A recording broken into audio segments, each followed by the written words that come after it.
morning, Bill. Thanks for being on the Courage of a Leader podcast today. Thanks, Amy. I appreciate it. It's nice to be here. Yeah, I'm excited about the conversation that we are going to have. Bill, everyone is in commercial real estate. And when you meet Bill and you begin interacting with him, something that you immediately notice is that Bill is genuinely interested in supporting you. He's supporting his clients, his community, and I know that you're always finding ways to intentionally lift up your team members. So we're going to talk about that today. Why it's important to you, and some of the how. How do you go about doing it? So let's start with the why, Bill. Why is this important to you to intentionally support and lift up others? Yeah, I think there's a lot of reasons of why, but not the least of which is that it's better to be along with others. When you're rising and doing good things and finding success, it can be a lonely place. So why not try and bring others along with you? Why not try and have those around you also achieve success? It's just, you know how they say misery loves company? Well, I think success loves company. Good. That's what I want to do is have fun and enjoy myself along with others. It's not as fun if there aren't others around you. So that's really kind of the biggest why. Yeah, I like that, Bill. And what I'm hearing inside of what you're saying there, that's an abundance mindset. And I think there are so many in our world, and it's actually so easy to get into that scarcity mindset that there's only so much success to go around. And I would like to get my pieces of the pie. And if I bring others, they're going to take more of that pie. So I appreciate that mindset. Well, and thank you. I agree. Scarcity, we see that a lot. Right. And that just doesn't benefit anybody. There's no personal growth with the person who has the mindset of scarcity, and there's no growth for anyone else. But adopting that growth mindset and adopting the attitude of abundance, I just think at the end of the day, that's better for the community. It's better for those around you. It's better for the peripheral of the community. It just kind of expands on itself. If everyone can adopt that mindset of abundance, we will all be better off. And I think those ones that have the mindset of scarcity will see that. And they'll say, wow, these people are supporting each other and achieving significant success together. That's interesting. Maybe I should try that. Maybe if they see the results, those abundant mindsets and behaviors leading to those results, it'll shift their mindset as well. Spot on. Yeah. Yeah, I completely agree. Let's get a little bit more specific, Bill. What are some of the benefits? How does this attitude and approach benefit you, benefit the community, benefit your team?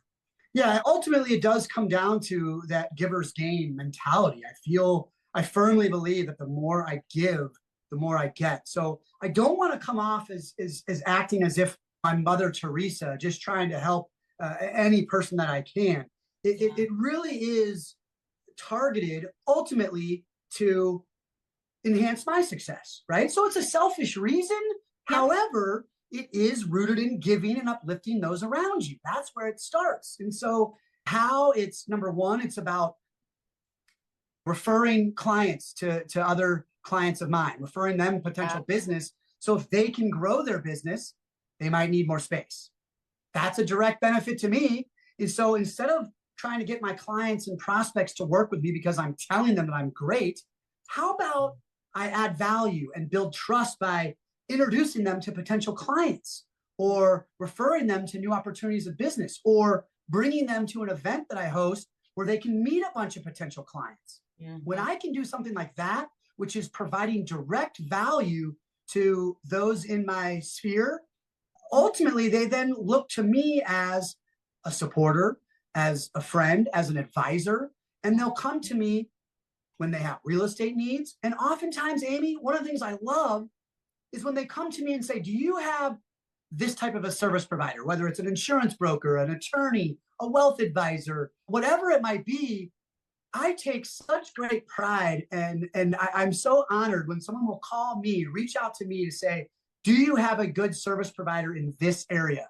Amazing. That tells me that my approach to building relationships, which is rooted in that mindset of abundance and trying to support those around me and uplift those around me, it tells me that it's working, Yeah. right? It tells me that I am bringing value and people trust what I'm bringing to them, that they can come to me and ask, well, you take care of your network so well, you've got a great network. Do you have anybody that can help me solve this problem? And so those are just wonderful calls to get. It really reassures me that we're taking the right approach. Yeah, and you're becoming a go-to trusted person in their world. I think this is a really important concept, Bill. Like, how do we create and serve our network? And you're immediately extending trust, right? Here's a relationship over here that you've cultivated and is valuable to you, but you're willing to bring this other person in and introduce them. You're extending trust in that moment. That builds trust, that creates a relationship there. And I think people, whether they're business owners or leaders, mid-level leaders inside of companies, you can have your network. You can have the people you know to go to inside of your business, inside of your industry. Just the technology or the things that you've picked up on, like, here's what can help you in this moment. You're spot on, Amy. One of the greatest things that I see is when I'm doing that with my team members and the folks that work for me is extending that trust and asking them, what can I do to support you in what you're doing? How can I support your growth? Right.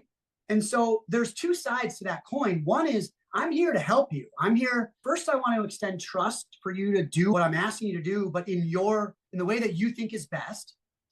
But on the other side is that as your team members get better and better and more productive, that's better for the organization as a whole. Yeah, right. yeah. So I'm trying to help them and provide them the resources they need and give them the space and the trust that they need to do their jobs well. Yes. And what they deliver in return is doing their jobs very well. Yes. Which is exactly what I want at the end of the day. So it really is a two-sided coin that works for everybody. But one of your comments was, how do you start this, right? How do you begin this process? And whether it's team members, your internal organization, whether it's clients, prospects, someone outside of your organization, it all starts, in my mind, with pulling back on WIFM, what's in it for me? How can where's my benefit? And stop thinking about the self and start thinking about, well, what will be helpful for that person, whether they're a team member, a prospect, a client. Just trying to put yourself in someone else's shoes and think, what can I do that would be helpful for them? And so that's really where the mindset starts, is taking it away from yourself and looking inward and what's going to be best for me.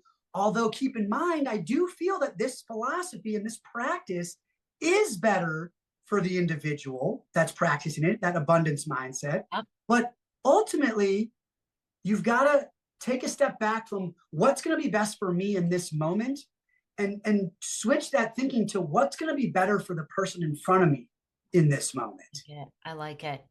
Can clearly hear your passion around this, Bill, and seeing how this is leading to win-win-wins. All right, I've got more questions, but I want to take a moment and tell listeners more about you, Bill. William, otherwise known as Bill Himmelstein, CCIM, CNE, is the founder and CEO of Tenant Advisory Group, also known as TAG.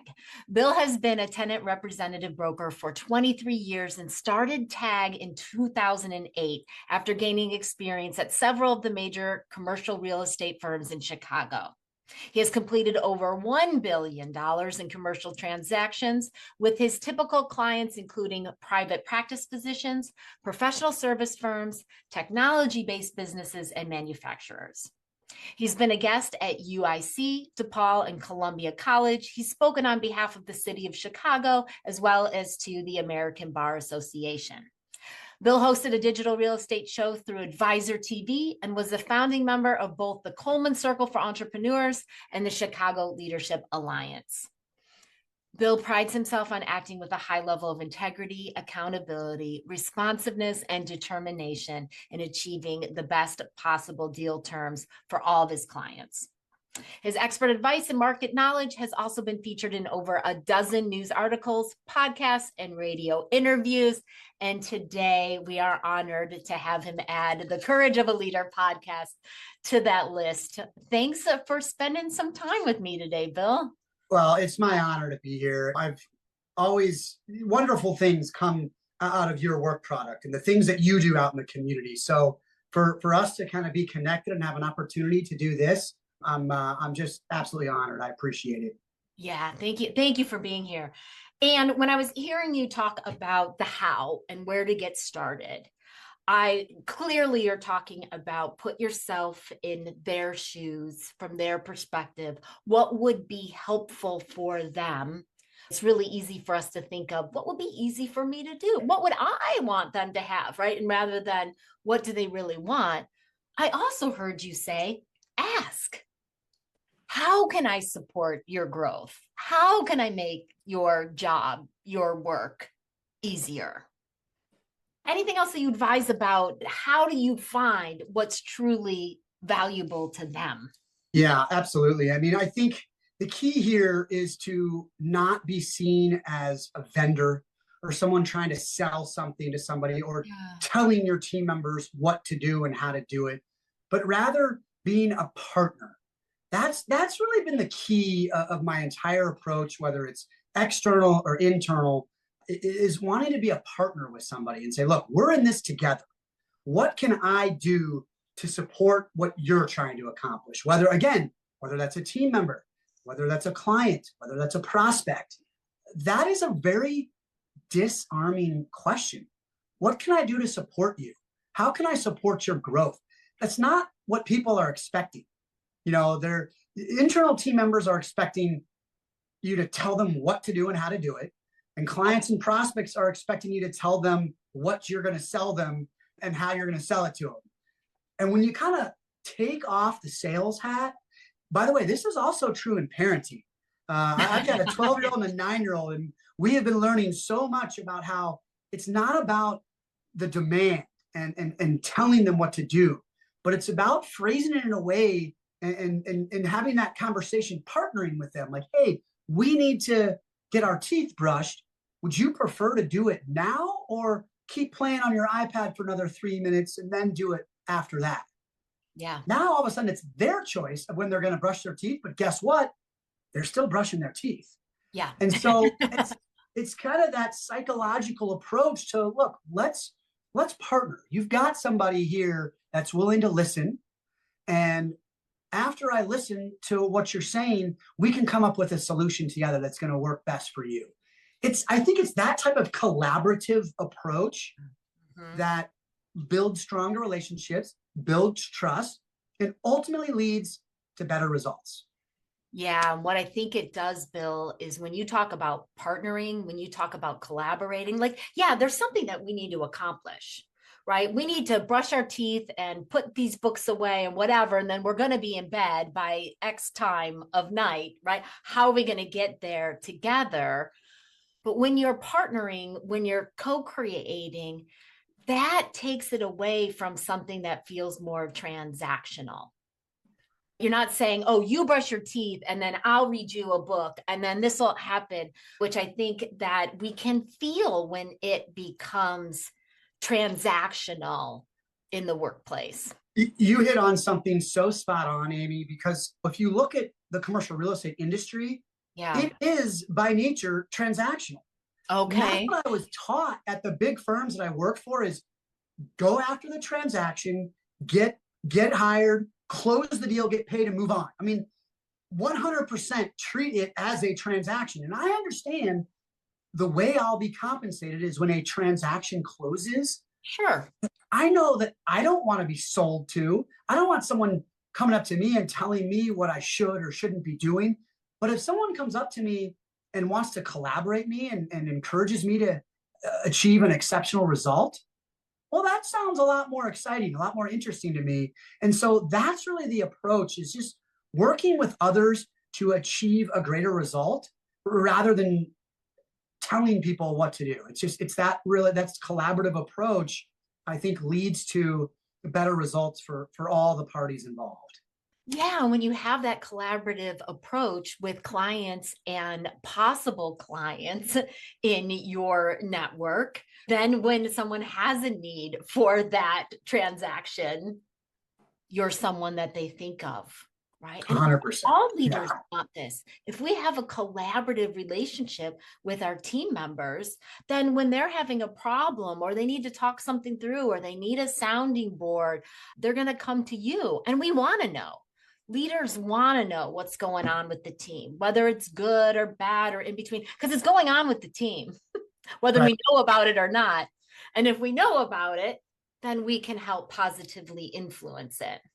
Well, and I think one example of that that I'm really proud of as it relates to my team members is that of all the team members that have come and gone from my company over the years, I I would venture to say that I get holiday cards annually from almost all of them. I mean, Amazing. it's a beautiful thing because Amazing. when they were working with me at Tenant Advisory Group, I did whatever I could to support them personally and professionally. Mm-hmm. But then once they left and moved on to the next thing, whatever, change happens in life.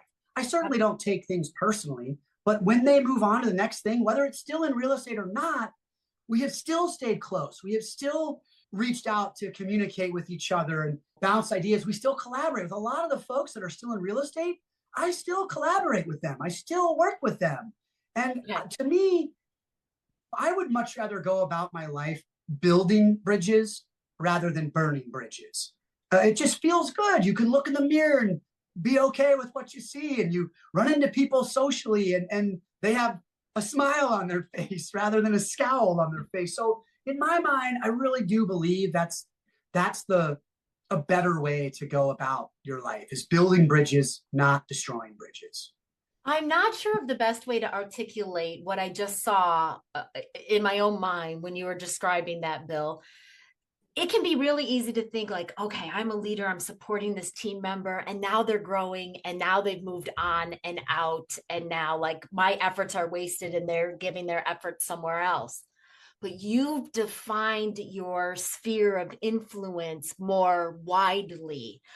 The sphere of ways in which you're supporting people is bigger, right? So I'm seeing that they move on, they do something else. I mean, they're still part of the network and there's still a way, an introduction or a way that you might support somebody else. So when we define it broadly like that, they never leave the broad definition. I don't know that I said that in the best way, but there's something about the broad, wide definition of support here. I mean, this was a lesson I learned from my parents when I was a child that never burn a bridge because you just never know when your paths are going to cross again or when you might need something from that person. So I think it's just valuable to maintain relationships, but you need to it's important to start with building those relationships up first because there's a lot of very successful people out there. And I would venture to say that a lot of those folks that got to where they were didn't do it alone. They Yeah. did it with the help and support of others. And so you never know, someone might go on to some incredible things, right? Who knew when you were going to law school with Barack Obama that he was going to go on to be president? But my goodness, if you maintain that relationship, aren't you happy you've done that? Yeah. So you just never know what's going to happen, where people's career paths and lives are going to take them, and when you might be reaching out to them for something. There's a gentleman I went to high school with, and when his father passed away, he then became the owner of a major league soccer team. My friend. Oh, wow. Well, Yeah. the World Cup is coming up into the United States in 2026, and so how grateful will I be that I've maintained a relationship with this young man since high school because he's a nice person. Initially, I didn't know what was going to become of his father and then ultimately him. But now I have a friend that I can go to and say, hey, I could use some help getting some World Cup tickets. And I think you might be someone that can help me. Amazing. So it's just Yeah. the fact that you never know what's going to happen and who's going to end up where doing what. Yeah. So it's good to be good to people. That's great. So, okay. So, Bill, it sounds like this has been a net gain game for you. But I want to ask this question. If someone's wanting to engage in supporting and lifting people up in a broader way, if they want to be someone who's giving, who's extending trust early in relationships, sometimes you can get burned. And sometimes not for bad intentions. Sometimes someone might just not have a way to support you in return, right? You might not see the returns, or sometimes people act crappy and they take and they run. What would you advise someone who's had an instance they've gotten burned, or they move forward and they do get burned? How can they keep believing in the net positive game here? Yeah, I mean, first of all, it's about trust the process, right? I mean, I certainly have been burned before. I've referred people that maybe weren't as high integrity and a high value system as I would have hoped. But you're allowed to move on. You're allowed to move on from those people. And oftentimes when I have made those mistakes, and let's say I've referred an inferior service provider to one of my clients, I acknowledge it. I say, that was on me. I didn't know them that well, and I apologize. I will try and vet my contacts better in the future. So that's one. You are going to get burned, but I also feel that the gain outweighs the pain. You're going to have a lot more clients that are happy with the referrals you've given. They'll be grateful for the support that you've shown them. But I do want to reiterate, Amy, that again, just like any Fortune 500 company or any company that's advertising, spending money on ad dollars, they're trying to find their target market, right? They're trying to spend their resources, their time, attention, and money on their target market where they think they're going to get the highest return. It's very similar. What advice that I would give to others is, look, you're not going out there walking the streets, finding out who needs your support, okay? Once we are successful and do well, we will be able to have a lot more time and probably money to support wonderful causes. I'm not saying to not do that. I'm saying in this manner, to grow our businesses, to grow our leadership positions, and grow our client base, you still have to be targeted in who you're seeking out to support. And that starts with obviously understanding what your goals are, who your ideal clients are, or what you're trying to do with the direct reports that are reporting to you if you're in a leadership position. So understanding your goals is first and foremost, and then finding those people that you believe can support you attaining those goals. The difference is you're doing that by supporting them in achieving their goals. That's how you're getting to your goals. But so do you see what I'm saying, Amy? That it's about finding who your target is. Who are those people that can support you in attaining your own goals? Once you find them, that's when you go to them and say, what can I do to support you in achieving your goals? I'm so glad that we got here in the conversation. We can be strategic about this. I like your word targeted, right? You have your goals for your efforts. You're playing in your arena and you're trusting the process there. And then I really clearly heard, Bill, and I appreciate this personal responsibility. If something goes sideways, right, then there's the acknowledgement, there's the apology, not the like, I already gave this time and effort. I did the best job that I could here. I'm going to be defensive about this. But whoa, that was not my intention, right? I was trying to support this person in this specific way in this moment. It didn't work out the way that I hoped. I'm sincerely sorry that that was the outcome. And here's what I'm going to do moving forward. You would be amazed as to the reduction in blood pressure someone gets when the other person owns up to the mistake and accepts responsibility. I mean, again, it happens with my own children. When a child of mine says, I'm sorry, I made a mistake, all the anger is gone, blood pressure gone. Go, oh, you know what? We all make mistakes. Yep. But if you act as if it wasn't your fault or it didn't originate from your introduction, that's not going to sit well. That's going to increase blood pressure from the person you're trying to build a relationship with. And so owning up to something, it's very simple, doesn't cost anything. And what you'll find is oftentimes it strengthens the relationship. Yes. Yeah. I was thinking the same. One final question for you, Bill. So I think it's easy. We have busy lives. Someone has great intentions. Oh, I should introduce them to so and so. Oh, I could do this. Like, oh, I was meaning to check in with my team member about that. Like, we have these good intentions. How do we regularly translate that into action? That's such a wonderful question because we know those people. We hear it all the time. They're not meaning to be dismissive and say, oh, yeah, I'll introduce you to so and then never do it. They just forget about it and move on. So I have a couple of suggestions. Great. Number one is send yourself a note right then and there. You could even say to the person, or you could be the one that sends them a note. If they say they're going to introduce you to so and that's someone you really want to meet, send them a note. Hey, thank you so much for that suggestion. To me, my inbox is my to-do list. And I think for a lot of people that might be somewhat similar, but get them a reminder, or if you want to make sure you're doing it yourself, send yourself a reminder right then and there. Yep.